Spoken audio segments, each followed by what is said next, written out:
Merci Laurent. Eh bien, bienvenue à toutes et à tous.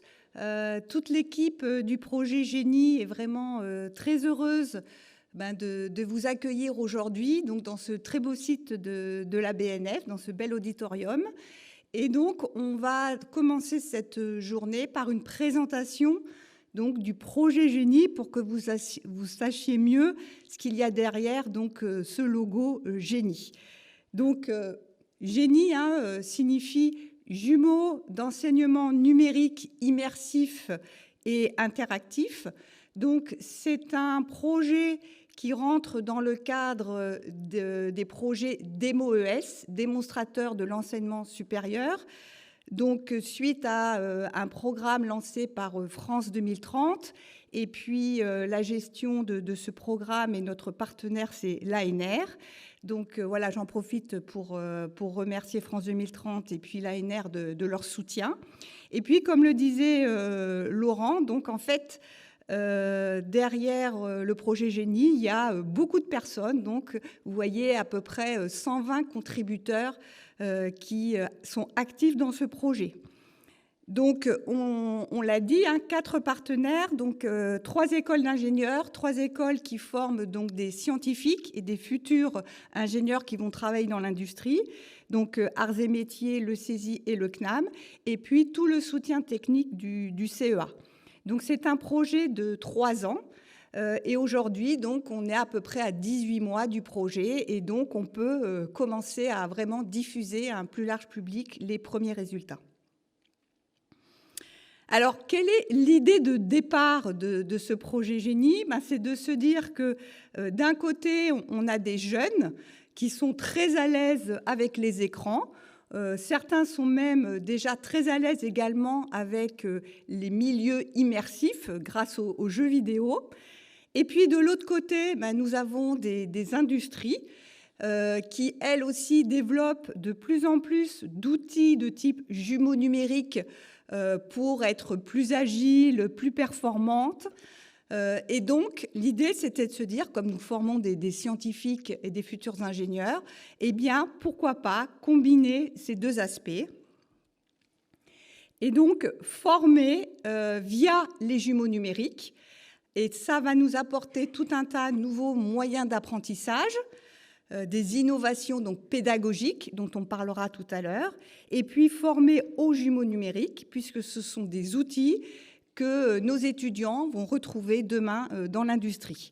Donc dans Génie, nous abordons vraiment les deux aspects. Donc nous développons des jumeaux numériques technologiques au sens que ils sont en fait des jumeaux numériques de systèmes industriels réels. Donc, ils ont un jumeau physique qui est ce système industriel réel. Et ces jumeaux numériques, donc, ils sont immersifs et interactifs. Donc, c'est un premier volet. Et nous adressons également dans Génie la question de l'usage de ces jumeaux numériques. Et je pense que beaucoup d'entre vous dans cette assemblée partagent les mêmes préoccupations. Comment utiliser ces jumeaux numériques? La question aussi de l'accessibilité de ces jumeaux numériques et de l'inclusion de ces jumeaux numériques. Alors, comment est-on organisé dans le projet Génie?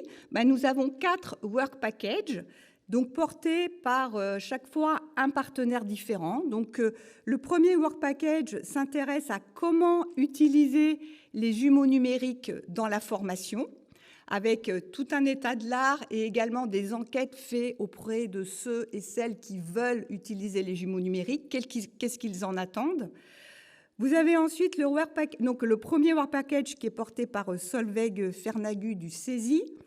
Le deuxième work package va s'intéresser à comment créer des jumeaux numériques technologiques, immersifs et interactifs Génie. Je vous préciserai ce que ça veut dire après. Donc, ça, c'est porté par Claude Andriot du CEA. Ensuite, le Work Package 3 s'intéresse à comment expérimenter et évaluer l'utilisation des jumeaux numériques dans l'apprentissage. Donc, une fois qu'on a défini des usages, il est aussi important de les expérimenter sur nos étudiants mais également d'évaluer ce que ça donne par rapport à des méthodes d'apprentissage classiques. Donc ça, c'est tout le travail donc, du WP3 porté par Thierry Colsignac du CNAM. Et ensuite, et ce colloque fait partie de cette action-là, le WP4, qui s'intéresse à comment diffuser la boîte à outils. Donc, je ne vous ai pas encore décrit la boîte à outils qui sera le livrable de génie, mais ça viendra juste après. Voilà, puisque nous avons un financement public et donc il nous tient tous à cœur dans l'enseignement supérieur de pouvoir diffuser les acquis et l'expérience de ce projet génie. Et donc ce Work Package est porté par Yvan Yardonov d'Arts et Métiers. Donc vous voyez que c'est porté par 4 partenaires, mais en fait dans chaque Work Package, il y a des collègues des 4 partenaires qui participent et ça discute beaucoup, c'est très riche. Alors, le plan d'exposé aujourd'hui, donc là, je suis dans l'introduction. Qu'est-ce que c'est que génie? Vous verrez après pourquoi utiliser des jumeaux numériques avec des innovations pédagogiques, avec 2 exemples. Un exemple du jumeau numérique du laboratoire de chimie du CNAM, qui sera donné par Maïté Silla. Et puis, un exemple de jumeau numérique d'une ligne d'assemblage flexible avec un exposé fait par David Baudry et Hugues Delalin du CESI. Ensuite, nous verrons comment donc, faire ces jumeaux numériques, donc quelles innovations technologiques ont été mises en place ou se mettent en place, donc avec une vision d'ensemble donnée par Claude Andriot du CEA List, et puis une illustration de ces choix techniques et technologiques avec Benjamin Poussard d'Arts et Métiers AM Valor. Et puis on finira, et la suite, qu'est-ce qui se passe après ce colloque? Alors, on parle de jumeaux numériques, mais qu'est-ce qu'un jumeau numérique? Donc, notre point de départ a été de se dire, on va prendre la définition de l'Alliance pour l'industrie du futur, de son jumeau numérique. Donc, pour l'Alliance de l'industrie du futur, un jumeau numérique, c'est un ensemble organisé de modèles numériques représentant une entité du monde réel et, si besoin, de son environnement, pour répondre à des problématiques et des usages spécifiques. Donc, vous voyez, il y a 2 notions importantes. C'est que c'est le jumeau numérique d'un système réel, donc le jumeau physique, qui est bien représenté par le logo du projet Génie, avec donc le jumeau physique et le jumeau numérique, et aussi qui adresse des usages, c'est-à-dire qu'un jumeau numérique peut être différent selon les usages pour un même système réel, mais on va voir aussi tout à l'heure que finalement, on peut aussi avoir pour un même jumeau numérique, avec des petits compléments quand même, avoir adressé plusieurs usages. Donc le jumeau numérique est mis à jour par rapport au réel, à une fréquence et une précision adaptées à ces problématiques, à ces usages. Il va suivre les évolutions donc, du jumeau physique. Et le jumeau numérique est doté d'outils d'exploitation avancés, permettant notamment de comprendre, analyser, prédire ou optimiser le fonctionnement et le pilotage de l'entité réelle, c'est-à-dire que c'est aussi un outil de compréhension et d'aide à la décision.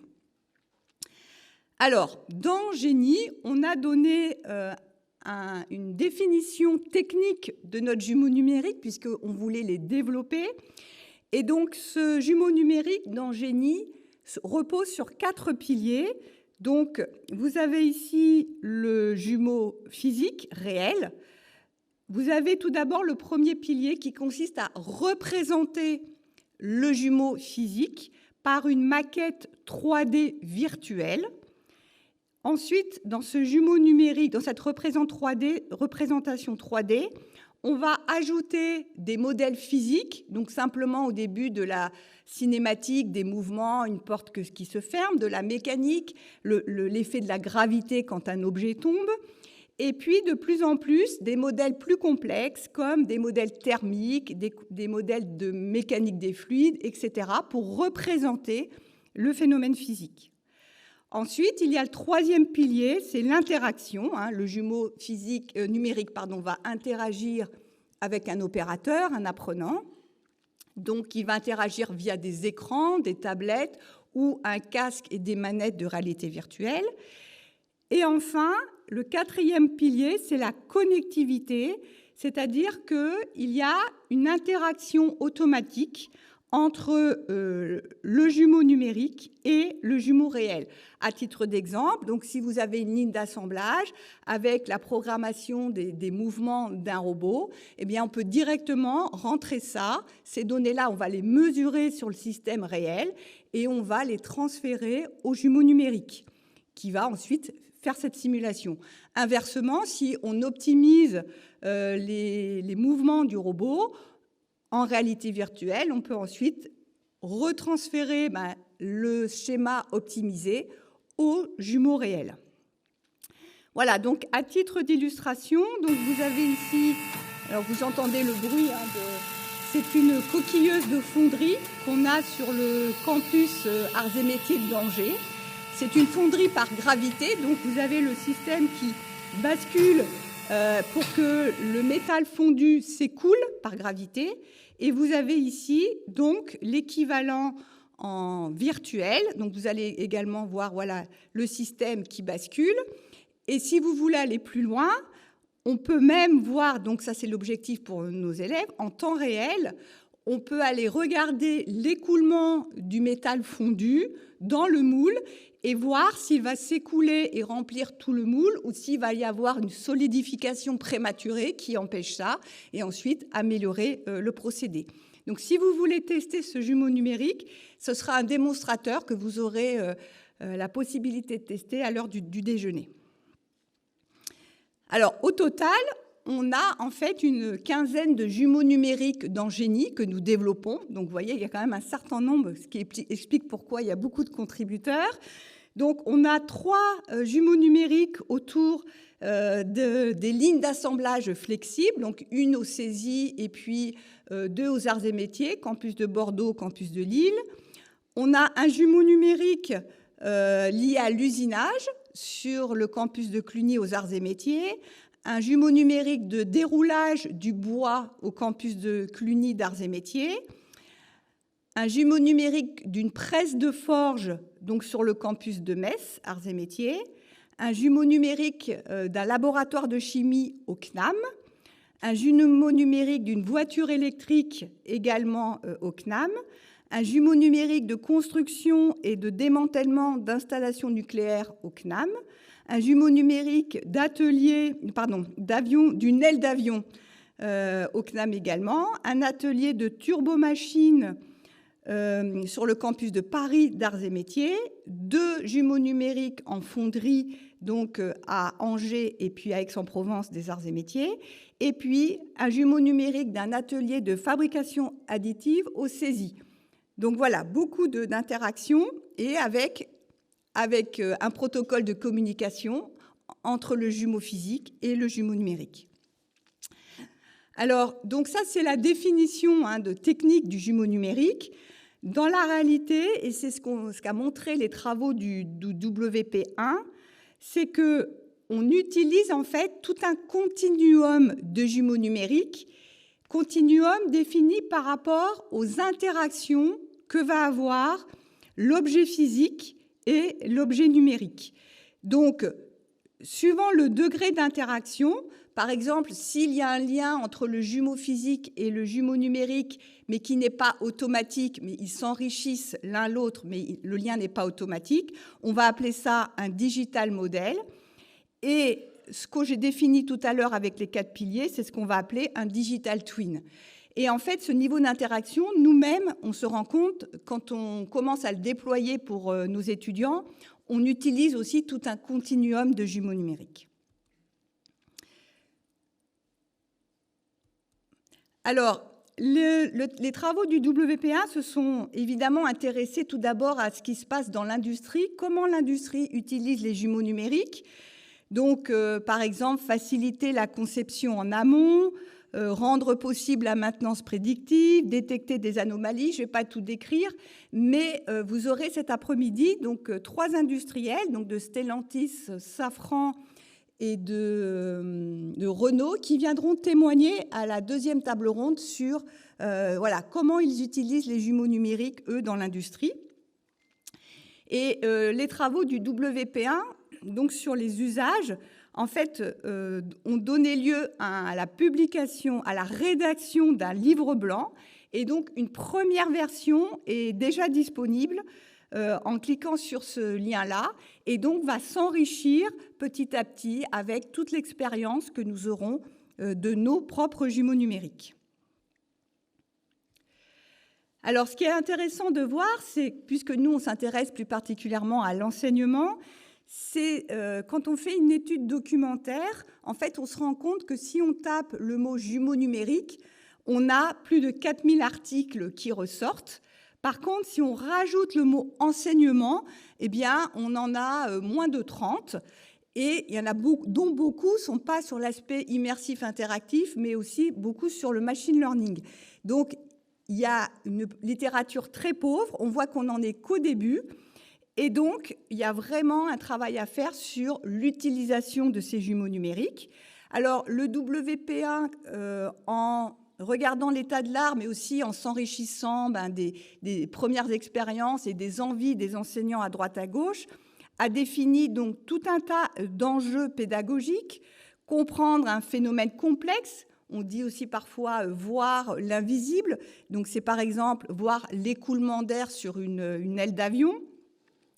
Découvrir un moyen de production, donc ça peut être par exemple une machine d'usinage, comment on va monter les outils, quels outils on doit prendre, etc. Le manipuler, paramétrer un moyen de production, vérifier si un produit est conforme, comprendre l'intérêt d'un jumeau numérique dans l'industrie. Donc tout ça, ça permet d'apprendre des gestes techniques, des procédures, des soft skills, des concepts, des savoirs déclaratifs, et qu'il va falloir évaluer. Et ça, c'est le travail du WP3. On voulait signaler aussi qu'il y a en plus de ces enjeux pédagogiques, il y a des enjeux sociaux, puisque, évidemment, un jumeau numérique, on peut le dupliquer facilement, contrairement à un jumeau physique. On va avoir du mal à acheter 10 presses de forge.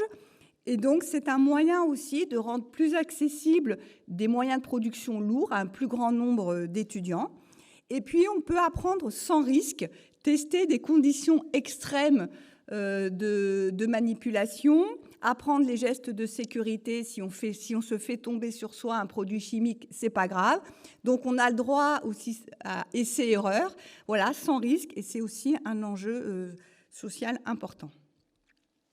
Voilà, donc pour terminer, finalement, qu'est-ce qu'on aura à la fin du projet Génie? Une boîte à outils avec des démonstrateurs, donc une plateforme de conception de jumeaux numériques, une plateforme de diffusion de jumeaux numériques, un campus virtuel immersif, des guides pour la création donc, de scénarios pédagogiques, des recommandations au travers du livre blanc et même au-delà, et puis des exemples de jumeaux numériques pour tester cette boîte à outils. Donc, c'est notre quinzaine de jumeaux numériques que je vous ai présentés. Voilà, eh bien, je vais maintenant tout de suite passer la parole à Maïté, qui va vous montrer donc, un exemple de jumeaux numériques, qui est le laboratoire de chimie du CNAM.